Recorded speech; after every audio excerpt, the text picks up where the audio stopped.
The 10th anniversary of the very day Massachusetts became the first state in the country to allow same-sex marriage. Yeah, once again, Massachusetts is making history. It always has and always will. Massachusetts became the first state in the U.S. to issue marriage licenses to same-sex couples on May 17, 2004.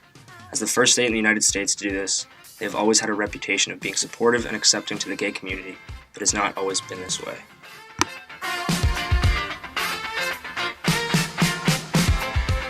It is also home to the country's first openly gay state representative, Elaine Noble, and Gay Community News, which was one of the first newspapers to discuss gay rights.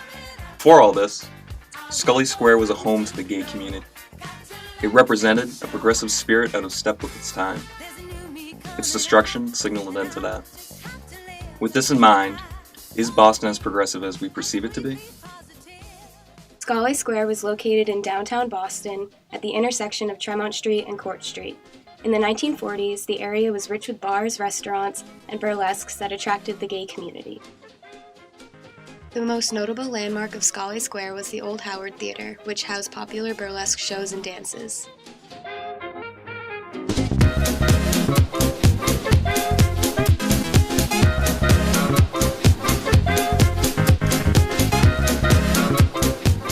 There were hotels and movie theaters that could be rented out for a few hours or a night, which was desirable to many sailors who arrived in Boston and would meet up with men during their stays.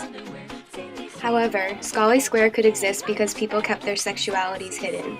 The area was gay, but it wasn't out of the closet. Although gay people liked this area, Scollay Square was seen as a haven of moral delinquency.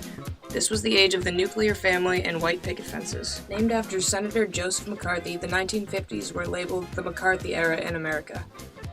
Fueled by the Cold War, McCarthy put in numerous anti-communist laws that infringed upon the rights of many minority groups, such as the gay community. Many female impersonators appeared in the public eye as acts of resistance against discrimination against gays and lesbians. In return, many establishments would ban these impersonators. With McCarthyism in full swing, the Lavender Scare saw the U.S. government performing a witch hunt against homosexuals, who were removed from their employment as security risks.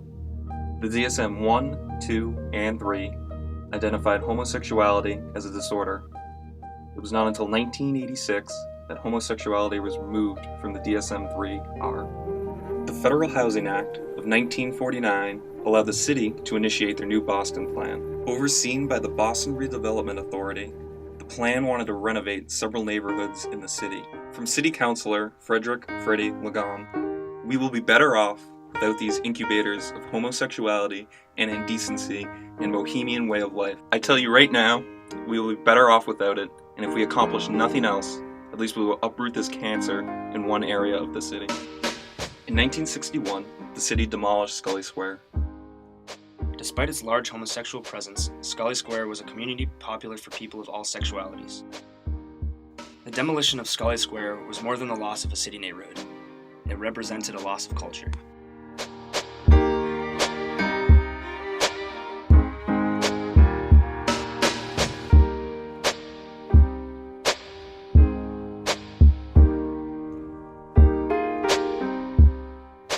The seedier parts of it moved to an area known as the Combat Zone, which was located next to Chinatown.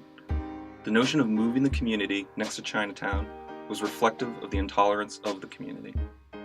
They wanted to keep the gay community controlled. The message was clear: Boston showed bigotry towards homosexuality. Although Massachusetts did a lot for the gay movement, some politicians in the state still strongly disagree with the idea of gay marriage. Mitt Romney appeared alongside of same-sex marriage opponents during rallies at the State House in 2006. When Massachusetts legalized gay marriage, Governor Mitt Romney opposed the passing of the law.